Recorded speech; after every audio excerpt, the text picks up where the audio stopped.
오.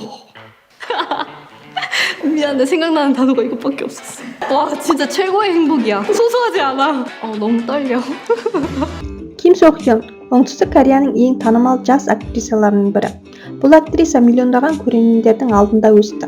Сену қиын, бірақ 22 жасында ол киноиндустриядағы өзінің 15 жылдығын тойлап үлгерген. Жастайынан танымал актрисаның сіздердің сұрауларыңыз бойынша мен бүгін жеке өмірі, табысы, мансабы туралы ақпарат беретін боламын. Алдымен каналға тіркеліп, лайк басып өтіңіздер.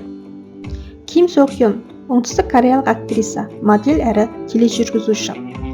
Kim Sok-hyun 1999 жылы 4 маусымда Австралияның Сидней қаласында дүниеге келген. 2003 жылы отбасымен Кореяға келген.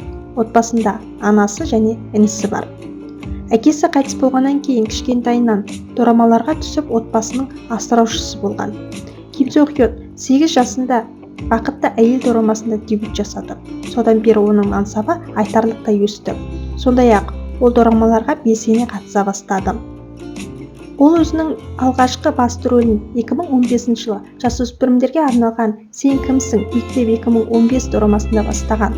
Содан кейін 2016 жылы Листмейстер және Елеспен күрес дорамаларында, 2017 жылы Маска иесі тарихи мелодрамасында, 2018 жылы радио романтикалық комедиясында, 2019 жылы Махаббат сигналы және Накту хикаясы дорамаларында, 2021 жылы Ай шығатын өзен дорамаларында басты рөлді сомдады.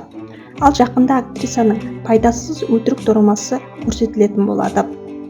Сонымен қатар, актриса көптеген музыкалық шоулардың жүргізушісі болған және де көптеген шоу бағдарламаларға қатысқан.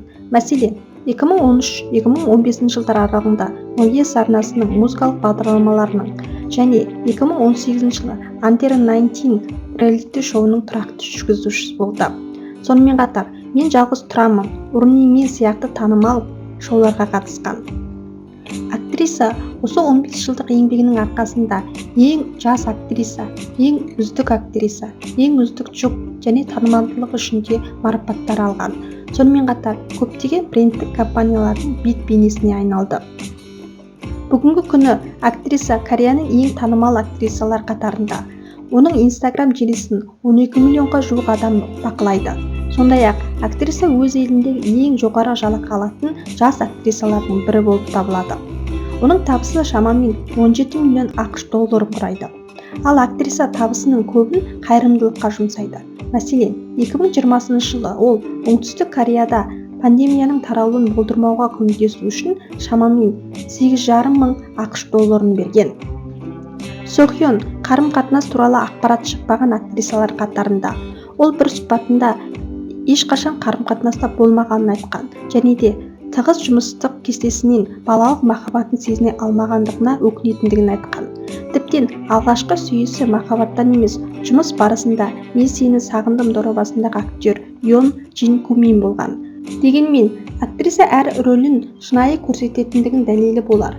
Басты рөлдегі әріптестерімен шынайы өмірде де жұп болуы мүмкін деп болжайтындардың саны да өте көп. Мәселен, Маска иесі дорамасындағы актер Ю Сун-хомен жақсы жарасатындықтары туралы көп талқыланған. Дегенмен, олардың кездеседі деген ақпарат сол беті шықпады. Және де Махаббат сигналы дорамасындағы әріптесі Сон Ган мен Накту хикаясы дорамасындағы әріптесі Шан Дон Йон мен және де BTS тобының мүшесі Бимен де кездеседі деген қауесеттер шыққан.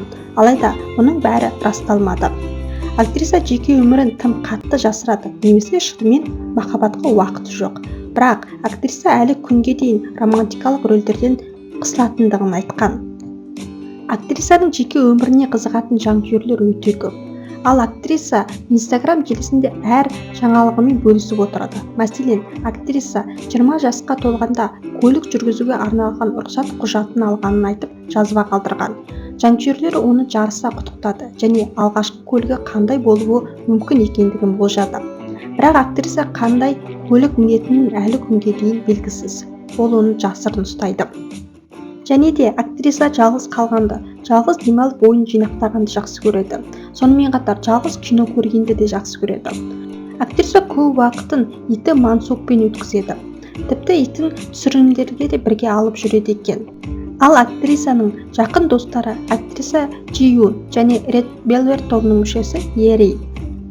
Сонымен қатар актриса кітап оқығанды жақсы көреді. Тығыз түсірілімдері болса да, ол кітап оқуға уақыт табады. Оның сүйікті жанры шытырман оқиғалар менен романтика. Және актрисаның тағы бір таланты өлең шығармалар жазу. Болашақта ол өзінің кітабын шығарғысы келетіндігін айтқан. Және де актриса музыка тыңдағанды жақсы көреді. Музыканың құдіретін өзінің жұмысында да көп пайдаға асырады екен.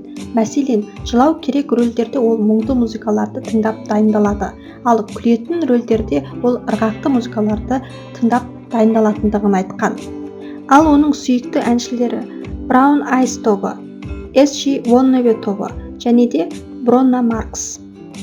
Сохьон өзінің әртүрлі рөлдеріндегі өзінің болмысына жақын рөлі Листмейстер дорамасындағы Юн Юсилдің кейіпкері екендігін айтқан. Ал Ким Сохьонның басты мақсаты әртүрлі рөлдерде еркін ойнай алатын мықты актриса болу. Мінекей достар, актриса туралы қысқаша ақпараттар осындай. Ақпараттар ұнаған болса каналға тіркеліп, лайк басып өтуді ұмытпаңыздар.